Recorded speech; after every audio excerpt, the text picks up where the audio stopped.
নমস্কার, আমি প্রশান্ত শাস্ত্রী। আজকে কথা বলবো মেষ রাশির একটি ভালো সময়কে নিয়ে। মেষ রাশির জাতক বা জাতিকাদের 2025 সাল দেখতে দেখতে তো অনেকগুলো মাস কেটে গেল। আমরা অলরেডি এপ্রিল মাসে এসে উপস্থিত হয়েছি। তবে অ্যাকচুয়াল মেষ রাশির বর্তমান যেই পরিস্থিতি চলছে বা যেই পরিস্থিতির মধ্যে দিয়ে মেষ রাশি অতিবাহিত হচ্ছে, এখান থেকে একটি বেটার সময় বা একটি ভালো সময় কবে থেকে আসতে পারে বা সেই সময়টি মেষ রাশির জন্য কতটা ভালো হতে চলেছে, এই নিয়েই আজকে বিস্তারিত আলোচনা করব। দেখুন, আপনারা বছরের শুরু থেকেই আপনারা শুনে আসছেন যে 29শে মার্চ শনিদেব আপনাদের রাশির দ্বাদশভাবে এসে অবস্থান করবে, যেটি হচ্ছে আপনাদের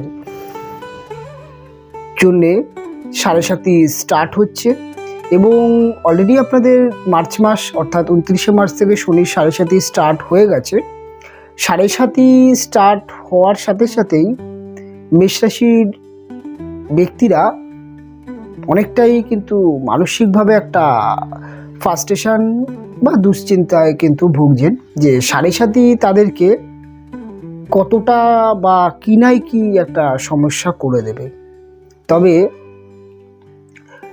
সবথেকে বড় যে বিষয় সেটা হচ্ছে 7.5 থেকেও কিন্তু অনেক ভাইটাল বিষয় মেষ রাশির ক্ষেত্রে, সেটা হচ্ছে দেবগুরু বৃহস্পতি ট্রানজিট এবং রাহু কেতুর ট্রানজিট। কেননা দেবগুরু বৃহস্পতি মেষ রাশির জাতক বা জাতিকাদের ক্ষেত্রে কিন্তু তাদের ভাগ্য বা নবম ভাবের অধিপতি এবং প্রবল মিত্র কারক গ্রহ। এই দেবগুরু বৃহস্পতি আগামী 15ই মে বৃষ রাশি থেকে মিথুন রাশিতে এসে অবস্থান করবে এবং মিথুন রাশিতে দেবগুরু বৃহস্পতি 15ই মে থেকে কম বেশি একটি বছর এই রাশিতে অবস্থান করবে এবং মিথুন রাশি হচ্ছে মেষ রাশির জাতক বা জাতিকাদের ক্ষেত্রে কিন্তু থার্ড হাউস বা তৃতীয় ভাব। বৃহস্পতি থার্ড হাউসে অবস্থান করে মেষ রাশির জাতক বা জাতিকাদের ক্ষেত্রে দেখা যাবে যে তাদের পঞ্চম ভাবে তার প্রথম দৃষ্টি, অর্থাৎ মেষ রাশির জাতক বা জাতিকাদের ক্ষেত্রে বৃহস্পতির যে পঞ্চম দৃষ্টি সেটা কিন্তু তাদের সরাসরি সপ্তম ভাবে পড়বে এবং বৃহস্পতির সপ্তম দৃষ্টি সেটি পড়বে হচ্ছে মেষ রাশির নবম ভাবে এবং বৃহস্পতির অন্তিম অর্থাৎ নবম দৃষ্টি পড়বে মেষ রাশির ক্ষেত্রে একাদশ ভাব। এই যে তৃতীয়, পঞ্চম, নবম এবং একাদশ, এই যে চারটে ভাবের মধ্যে যে বৃহস্পতির প্রভাব, এটা কিন্তু অত্যন্ত গুরুত্বপূর্ণ ভাব এবং অত্যন্ত ভালো চারটে ভাবের মধ্যে কিন্তু বৃহস্পতির দৃষ্টি। থার্ড হাউস আমাদের চেষ্টা, আমাদের যে কোনো কাজের ক্ষেত্রে বা যে কোনো কিছুর ক্ষেত্রে আমাদের যেই চেষ্টা বা আমাদের যে পরাক্রম সেটা আমরা যেমন দেখে থাকি। সপ্তম ভাব আমাদের পার্টনারশিপ রিলেশন, আমাদের বিবাহিত জীবন বা আমাদের কিন্তু অন্যান্য দিক থেকে যদি বলতে হয় সেটা কিন্তু বিজনেসের একটি ভাব এবং নবম আমাদের পিতা বা আমাদের ভাগ্যের বা আমাদের যে কোনো কাজ বা যে কোনো বিষয় বা বিবাহিত সম্পর্কে বলুন বা প্রেম রিলেশনের ক্ষেত্রে বলুন বা সমস্ত কিছুর ক্ষেত্রে কিন্তু যে একটা ভাগ্য, সেই ভাগ্য ভাবের উপরে কিন্তু বৃহস্পতির দৃষ্টি। এটাকে কিন্তু এক কথায় যদি আপনি বলেন যে ভাগ্যপতির ভাগ্যভাবে দৃষ্টি, অর্থাৎ বৃহস্পতি কিন্তু নিজেই আপনাদের নবম ভাবের অধিপতি হয়ে ভাগ্যভাবে দৃষ্টি দিচ্ছে এবং বৃহস্পতির অন্তিম দৃষ্টি পড়ছে আপনাদের একাদশ ভাব, যেটা হচ্ছে আপনাদের জাগতিক সফলতা। আপনি যাই করবেন না কেন তার যে একটা সফলতার ব্যাপার থাকে সেটা কিন্তু সেই ভাবটা হচ্ছে একাদশ, সেখানে বৃহস্পতির দৃষ্টি। এই একটা পরিবর্তন মে মাসের 15 তারিখে মেষের জীবনে আসছে। আর একটা হচ্ছে 18ই মে রাহু এবং কেতু সেও কিন্তু রাশি পরিবর্তন করছে। রাহু আপনাদের রাশির দ্বাদশ ভাব থেকে রাশির একাদশ ভাব, অর্থাৎ এই সফলতার ভাবে কিন্তু রাহু এসে অবস্থান করবে এবং কেতু আপনাদের কিন্তু ষষ্ঠ ভাব থেকে পঞ্চম ভাবে এসে অবস্থান করবে। দেখুন, এখানে একটা কথা আছে যে একাদশ বা উপচয়, একাদশ ভাবটা হচ্ছে আমাদের কিন্তু উপচয় একটি ভাব। উপচয় ভাব বা একাদশ ভাবে বা সফলতার ঘরে রাহু কিন্তু সর্বদাই ভালো ফল দিয়ে থাকে এবং রাহুর ফলটা কিন্তু অত্যন্ত লাকি হিসাবে মানা হয়ে থাকে এবং যেই ভাবটির মধ্যে রাহু এসে অবস্থান করছে সেই ভাবটির অধিপতি শনিদেব, এবং ওই হাউসটি হচ্ছে কুম্ভ রাশির ঘর, এবং কুম্ভ রাশির ঘরে রাহু যথেষ্ট বেটার ফল দেয়। এই যে পরিবর্তন, এই যে 15ই মে বা 18ই মে যে দুটি দীর্ঘ সময় ধরে ট্রানজিট করা বা দীর্ঘ সময় ধরে একটি ঘরে বসে থাকা গ্রহ, এদের যখন রাশি পরিবর্তন হবে, সেটাই কিন্তু মেষ রাশির জীবনে কিন্তু একটা চেঞ্জ নিয়ে আসবে, হঠাৎ পরিবর্তন নিয়ে আসবে। এই পরিবর্তনকে নিয়ে আলোচনা করব। দেখুন, মেষ রাশির 7.5 চলাকালীন মেষ রাশির ক্ষেত্রে 3-4টে সমস্যা হতে পারে। মেষ রাশি একটুখানি মানসিক অস্থিরতা ভুগতে পারে। মেষ রাশির ক্ষেত্রে দেখা যেতে পারে এদের মধ্যে একটা নার্ভাসনেস কাজ করতে পারে। অনেক সময় দেখা যেতে পারে যে এদের মেষের মধ্যে একটুখানি কিন্তু মাঝে মাঝে দেখা যেতে পারে যে শারীরিক একটু আপস অ্যান্ড ডাউনস যেতে পারে, বা অনেক সময় দেখা যেতে পারে যে টাকা পয়সা একটু অহেতুক খরচ হয়ে যাওয়া, এই প্রবণতাটা থাকতে পারে। কিন্তু ব্যয়ভাবে যেহেতু শনির অবস্থা, সেক্ষেত্রে কিন্তু একটু ব্যয়ের প্রবণতা হতে পারে।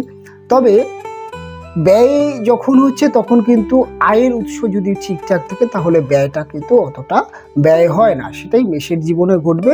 3rd হাউসে বৃহস্পতির অবস্থান আপনাদেরকে কিন্তু সবার প্রথমে আপনার কাজের প্রতি, আপনার লক্ষ্যের প্রতি, আপনার চেষ্টার প্রতি কিন্তু অত্যন্ত পরিমাণে ভালো রেজাল্ট দেবে। অর্থাৎ আপনি যেই কাজগুলো করছেন বা যেই লাইন নিয়ে পড়াশোনা করছেন বা যেই বিষয় নিয়ে আপনি এগোচ্ছেন বা আপনি যাই করুন না কেন, আপনার কিন্তু চেষ্টা এবং আপনার কিন্তু পরাক্রম, অর্থাৎ আপনার কম্পিটিটিভ মাইন্ড খুব ভালো কাজ করবে। তাই আপনি যে কোনো কাজ, সেটা অর্থ উপার্জনের ক্ষেত্রে, আপনি যেই সার্ভিস করছেন, যেই বিজনেস করছেন, আপনি যেই প্রফেশনালে আছেন, যাই করছেন এখন, সেখানে কিন্তু আপনার উদ্যোগ খুব ভালো দেখতে পাওয়া যাবে। এবং আপনি কর্মের জন্যে এই সময়টা ছোটাছুটি করলে সেটা কিন্তু আপনার জন্য যথেষ্ট ভালো বা যথেষ্ট পজিটিভ ফল দেবে। তার কারণ হচ্ছে নবভাগ্যভাবে এই বৃহস্পতির প্রভাব, সে আপনার ভাগ্য বা ভাগ্যর একটা সাপোর্ট দেবে এবং সফলতার সাপোর্ট দেবে। কাজেই কিন্তু আপনাদের কাজগুলো কিন্তু সাকসেস হতে দেখা যাবে। আপনি যদি কোনো একটা এমন বিষয় নিয়ে পড়াশোনা করছেন যে আপনার 2025-26 যেই বছরটা, অর্থাৎ 2025-এর মে থেকে 26-এর মে, এই যে সময় পিরিয়ডটার মধ্যে আপনি যদি চাকরির পড়াশোনা করেন, বা আপনি চাকরির জন্য বিভিন্ন জায়গায় ইন্টারভিউ দেন, বা আপনি যেই কম্পিটিটিভ জায়গায় আপনি জব করছেন, হয়তো মার্কেটিং সেক্টর হতে পারে বা মিডিয়া সেক্টর হতে পারে, সেই সমস্ত জায়গায় কিন্তু জয়লাভ হওয়ার একটা প্রবণতা আছে। যারা গভর্নমেন্ট সার্ভিস করছেন বা যারা প্রাইভেটে জব করছেন, মায়নাপত্র বৃদ্ধি, প্রমোশন বৃদ্ধির কিন্তু যোগ এই দেবগুরু বৃহস্পতি অবশ্যই তৈরি করে দেবে।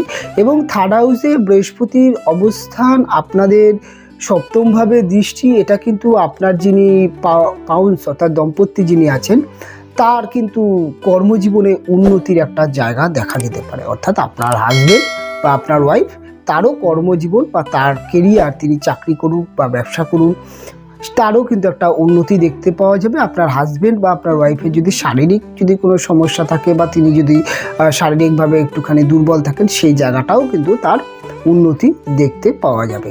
তবে মেন যেই বিষয়টা হবে সেটা হচ্ছে বিবাহিত জীবনে যাদের, যে সমস্ত মেষের বিবাহিত জীবনে এই বর্তমান সময় একটু সমস্যা চলছে, বন্ডিং প্রবলেম হচ্ছে বা বিভিন্ন রকমভাবে বিবাহিত জীবন খারাপের পথে চলে যাচ্ছিল, তাদের কিন্তু ম্যারেজ লাইফ সমস্যা অনেকটা রিকভারি হবে। ম্যারেজ লাইফে কিন্তু একটা ভালো সম্পর্ক তৈরি হবে এবং ম্যারেজ লাইফকে অনেকটা কিন্তু আপনাদের কিন্তু হ্যাপিনেস বা সুখী একটা বিবাহিত জীবনে কনভার্ট করার চেষ্টা করবে, স্থায়িত্ব বৃদ্ধি করবে এবং একে অপরের মধ্যে ভুল বোঝাবুঝিগুলো দূর সরিয়ে একে অপরের সমস্যাগুলো বোঝার জায়গা তৈরি হবে এবং বিবাহিত জীবনটা যথেষ্ট ভালো হবে। অপরদিকে এই 7মভাবে বৃহস্পতির প্রভাব আপনাদের কিন্তু বিবাহ বা বিবাহ যোগ তৈরি করছে। যারা প্রেম করছেন, প্রেম করে বিবাহ, বা যারা দেখে শুনে বিবাহ করবেন, দেখে শুনে বিবাহ, উভয় যোগ কিন্তু মেষ রাশির জাতক বা জাতিকাদের আছে।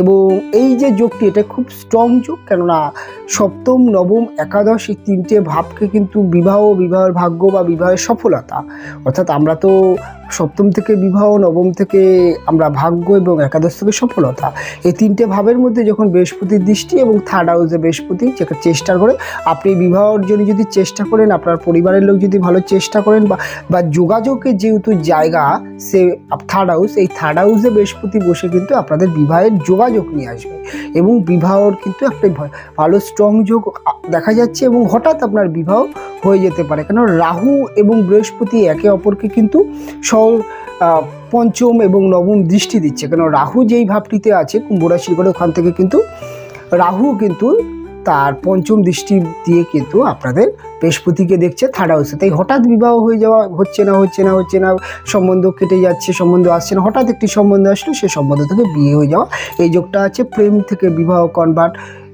এই বিষয়গুলো দেখতে পাওয়া যাবে। তবে পঞ্চমভাবে কেতুর অবস্থান কিন্তু আপনার কিন্তু কোনো একজন বাজে ব্যক্তির সাথে প্রেম ভালোবাসা হয়ে যেতে পারে। যারা প্রেম অর্থাৎ যারা নতুন করে প্রেম করবেন, প্রেম করার ক্ষেত্রে কিন্তু দেখবেন যে আপনি যেই ব্যক্তিকে আপনার জীবনে স্থান দিচ্ছেন তার কোয়ালিটি বা তার ব্যাকগ্রাউন্ড, তার পারিবারিক কালচার, এটা কিন্তু আপনি দেখে নেবেন। কেননা অনেক সময় দেখা যায় কেতু কিন্তু একটু নিচ মেন্টালিটি, একটু কিছু নিচ কালচার বা বাজে চিন্তাভাবনার মানুষের সাথে কিন্তু সম্পর্ক জড়িয়ে প্রেমের জায়গাটা খারাপ করতে পারে। একটা সম্ভাবনা আছে, যেহেতু পঞ্চমভাবে কেতুর অবস্থান, সেই জায়গাটায় একটু সাবধান থাকতে হবে। এবং প্রেম অবশ্যই আসবে, প্রেম আসার যোগ আছে, কিন্তু যার সাথে প্রেম করছেন, যার সাথে রিলেশন হচ্ছে, তার কিন্তু ব্যাকগ্রাউন্ড চেক করার প্রয়োজন খুব বেশি পরিমাণে কিন্তু মেষ রাশির জাতক জাতিকাদের জন্য থাকছে। এবং প্রেমে যদি দেখেন যে আপনার প্রেম করছেন, প্রেমের ক্ষেত্রে যদি দেখছেন যে কথা কাটাকাটি হচ্ছে বা বর্তমানে যারা প্রেম করছেন দেখেন যদি মে মাসের পথে কথা কাটাকাটি হচ্ছে, ঝামেলা অশান্তি হচ্ছে, একটু দূরত্ব তৈরি হচ্ছে, সেক্ষেত্রে কিন্তু আপনারা চেষ্টা করবেন যাদের বিবাহের বয়স হয়ে গেছে বাড়িতে প্রকাশ করা এবং বিবাহ করার চেষ্টা করবেন। এবং যদি সম্ভব না হয় সেক্ষেত্রে কিন্তু রিলেশনটাকে ধীরে চলগতি অবলম্বন করবেন, একে অপরকে সন্দেহ প্রবণতা করবে না। কেতু কিন্তু মিথ্যে সন্দেহ করে এবং আপনাদের প্রেমের সম্পর্কের মধ্যে কোনো রকম থার্ড পার্সন ব্যক্তির কিন্তু স্থান দেবেন না, এটা মাথায় রাখতে হবে। তবে মেষ রাশির ক্ষেত্রে কিন্তু বাবার ডেভেলপ, বাবার উন্নতি এবং ভাগ্যের উন্নতি এবং নবমভাবে বৃহস্পতির প্রভাব বা বৃহস্পতি নবমভাবের অধিপতি হয়ে নবমের দৃষ্টি থার্ড হাউসে বসে, সেটা কিন্তু কর্মের যোগ নিয়ে আসবে, ব্যবসায় উন্নতি নিয়ে আসবে। ব্যবসার যে মন্দা চলছিল, ব্যবসায় লস হচ্ছিল, ব্যবসায় আর্নিং কমে যাচ্ছিল, গ্রোথ হচ্ছিল না, সেই জায়গা থেকে কিন্তু ব্যবসায় একটা ডেভেলপ মেষ রাশির ক্ষেত্রে কিন্তু অবশ্যই নিয়ে আসবে। এবং মেষ রাশি দেখতে পাবে যে অনলাইন বিশেষ করে রাহু বৃহস্পতি যে কনজাংশন, রাহুর যেই প্রভাব আপনাদের সপ্তমে বা আপনাদের নবমে যে রাহুর প্রভাবটা রয়েছে এবং বৃহস্পতির প্রভাব, রাহু কিন্তু সোশ্যাল মিডিয়া বা অনলাইন জগতের কারো, যারা অনলাইনে কাজ করছেন, যারা সোশ্যাল মিডিয়ায় কাজ করছেন, যারা অভিনয় জগতে আছেন, যে কোনো কলা জগতে আছেন, বা যারা ইউটিউবে কাজ করেন, ইনস্টাগ্রামে বিভিন্ন রকম রিলস ভিডিও করেন, তাদের ক্ষেত্রে কিন্তু একটা ভালো আর্নিংয়ের জায়গা। আপনি যদি আপনার বিজনেসকে অনলাইনে আনতে চান সেক্ষেত্রে ভালো হতে পারে, আপনি ই কমার্স করতে পারেন, বা আপনি যদি নিজেই কোনো একটি ওয়েবসাইট খুলে বা কোনো একটি ডোমেইন খুলে আপনি যদি প্রোডাক্ট সেল করতে পারেন, সেক্ষেত্রেও কিন্তু আপনার জন্য ভালো। আপনি যদি আপনার শপ বা আপনার দোকানটিকে যদি আপনি সোশ্যাল মিডিয়ায় অ্যাডভার্টাইজ দিতে চান, তার জন্যও কিন্তু ভালো একটি সময়।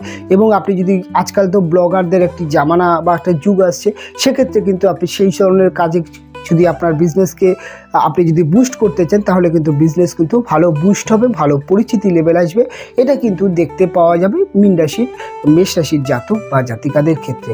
মেষ রাশির জাতক জাতিকাদের ক্ষেত্রে দেখা যাবে যে বিজনেসে কিন্তু প্রচুর যোগাযোগ আসবে। আপনার বিজনেস কিন্তু যারা ট্রান্সপোর্ট এক্সপ্রেস বিজনেস করেন, যারা এক জায়গা থেকে আরেক জায়গায় প্রোডাক্ট ডেলিভারি করেন, অর্থাৎ আপনি বেঙ্গলে কাজ করছেন কিন্তু আপনার প্রোডাক্ট বেঙ্গলের বাইরে অন্যান্য স্টেটে আপনি সেল করতে চান, সেরকম কিন্তু যোগাযোগ আসবে। সেরকম কিন্তু আপনি যোগাযোগ করলে ব্যবসা কিন্তু ডেভেলপ হতে দেখতে পাওয়া যাবে। তবে ব্যবসায় কিন্তু আয় বৃদ্ধি হবে, শ্রীবৃদ্ধি হবে। এবং অন্যান্য দিক থেকে কিন্তু মেষ রাশির বলা যেতে পারে মেষ রাশির যে কোনো কাজের ক্ষেত্রে সফলতার কিন্তু একটা জায়গা আসবে। তবে এই একাদশে রাহু এবং একাদশে বৃহস্পতির যেই প্রভাব, সেটা কিন্তু মেষ রাশির জাতক বা জাতিকাদের যারা শেয়ার মার্কেটে কাজ করেন, যারা মাঝে মাঝে একটু ভাগ্য পরীক্ষা করেন বা লটারি কাটেন, ফাটকা, তাদের ক্ষেত্রে কিন্তু মাঝে মাঝেই কিন্তু একটা বেটার লাভের সুযোগ দেখা যাবে, হঠাৎ কিছু প্রাপ্তিযোগ দেখতেই পারেন, বা হঠাৎ আপনার একটি এমন কিছু প্রাপ্তি হলো যেটা আপনার কিন্তু অনেক সমস্যা রিকভারি হয়ে যেতেও দেখতে পাওয়া যাবে। তবে মেন যে উপদেশ থাকবে মেষ রাশির জাতক বা জাতিকাদের, সেটা হচ্ছে 7.5কে মাথায় রেখে এই সময়টি আপনি ধার নিয়ে বা লোন করে আপনি কোনো রকম রিস্ক নেওয়ার চেষ্টা করবেন না। যেইটুকু আপনার ক্যাপাসিটি আছে তার মধ্যে দিয়ে বিজনেসকে আগাবেন, পরিশ্রমকে বাড়াবেন, এবং আরেকটা জিনিস চেষ্টা করবেন কোনো রকম কোনো ব্যক্তিকে অতিরিক্ত টাকা পয়সা ধার দিলে সেক্ষেত্রেও কিন্তু একটা বাজে বা একটা সমস্যা আসার সম্ভাবনা কিন্তু মেষের থাকবে। মেষের ক্ষেত্রে একটা যে জিনিস বলবো, আপনার যেই টাকা পয়সা আপনি সঞ্চিত রেখেছেন বা যেই টাকা পয়সা যেটুকু টাকা পয়সা আপনার কাছে আছে বর্তমানে নেড়েচেড়ে আপনি বিজনেস করছেন বা চাকরি বাকরি বা সংসার চালান, এই টাকাটাকে কিন্তু সঞ্চয় রাখার চেষ্টা করবেন। এই 7.5 পিরিয়ডটায় আপনি কিন্তু দুম করে একটা বড় খরচা করেন। এই 7.5তে কী হয়, সমস্যা অনেক সময় কি হয়, আমাদের শখটা বেড়ে যায়, আমাদের মনে একটা বড় গাড়ি কিনি, একটা বাড়িটা একটা সুন্দর করে সাজাই, সেক্ষেত্রে কিন্তু আপনাদের সঞ্চিত অর্থ নষ্ট করে দেয়। পরবর্তী কিন্তু ক্ষেত্রে দেখা যায় যে এই জন্যেই একটা অভাব, একটা অনটন, একটা মানসিক দুশ্চিন্তা আসে। তাই বলবো যেটুকু জায়গায় টাকা ইনভেস্ট করার দরকার সেটুকু জায়গায় ইনভেস্ট করবেন, টাকাকে সঞ্চয় রাখার চেষ্টা করবেন, বাড়তি রিস্ক নেবেন না, বাড়তি লোভে পড়বেন না। এবং 7.5 চলাকালীন মেষ রাশির জাতক বা জাতিকারা অবশ্যই মঙ্গলবার দিন নিরামিষ আহার এবং হনুমান চালিসা পাঠ করার চেষ্টা করবেন। এবং যদি কোনো রকমভাবে যদি দেখেন যে সমস্যা অতিরিক্ত বেশি দেখা যাচ্ছে, 7.5 ফার্স্টেশন বা 7.5 জন্য আপনাদের ফিনান্সিয়াল ক্রাইসিস আসছে, তাহলে অবশ্যই জ্যোতিষের পরামর্শ নিয়ে গাইডলাইন্স দেবেন। কারণ আপনার জন্মছকে শরীর কোনো রকমভাবে নেগেটিভ পজিশনে বসে আছে বা আপনার লগ্নপতি দুর্বল আছে, লগ্নপতি মঙ্গল দুর্বল আছে, এটা কিন্তু দেখা যেতে পারে। তবে মেষের ক্ষেত্রে একাধিকভাবে কিন্তু ডেভেলপ করার সুযোগ কিন্তু বৃহস্পতি দিচ্ছে। শনিদেব যতই 7.5 আসুক না কেন, 7.5 মধ্যেও উন্নতি করা যায়, 7.5 মধ্যেও ব্যবসা করে দাঁড়ানো যায়। এবং আমরা যারা জ্যোতিষ প্রফেশনালে কাজ করি বা দীর্ঘদিন ধরে জ্যোতিষ করছি, আমরা জানি যে 7.5তে প্রচুর মানুষ উন্নতি করেছে, ব্যবসা করে ভালো জায়গায় যেতে দেখা যাচ্ছে। এটা কিন্তু আমার মুখের কথা না, এটা বাস্তব। তাই 7.5 মানেই যে জীবনের সব শেষ তাই না। 7.5 সময় স্ট্রাগল বাড়ায়, পরিশ্রম বাড়ায়। আমাদেরকে বর্তমানে যেটুকু আমরা পরিশ্রম করি তার থেকে পরিশ্রম আর একটু বাড়াতে হবে, একটুখানি পরিশ্রম বেশি করে সাকসেস আসে, এটা কিন্তু দেখতে পাওয়া যাবে।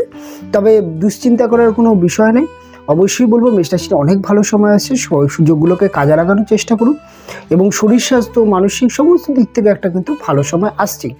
তবে বৃদ্ধস্থানীয় ব্যক্তিদের একটু শরীরের সুস্থের জায়গায় যত্ন নিতে হবে। 7.5 চলাকালীন বৃদ্ধস্থানীয় ব্যক্তিদের সমস্যা হয়, তাদের শারীরিক সমস্যা হয়, সেই জায়গাটা একটু যত্নবান থাকবেন। মেডিকেল চেক আপ এবং বিভিন্ন রকম যোগা, খাওয়া দাওয়া, মেডিটেশন যেগুলো আছে সেগুলোর মধ্যে দিয়ে চলার চেষ্টা করবেন। এবং আশা করব অবশ্যই আপনাদের প্রত্যেকটা দিন, প্রত্যেকটা মুহূর্ত অনেক ভালো কাটুক এবং অনেক ভালো থাকুন, এটুকু কামনা করে অনুষ্ঠান শেষ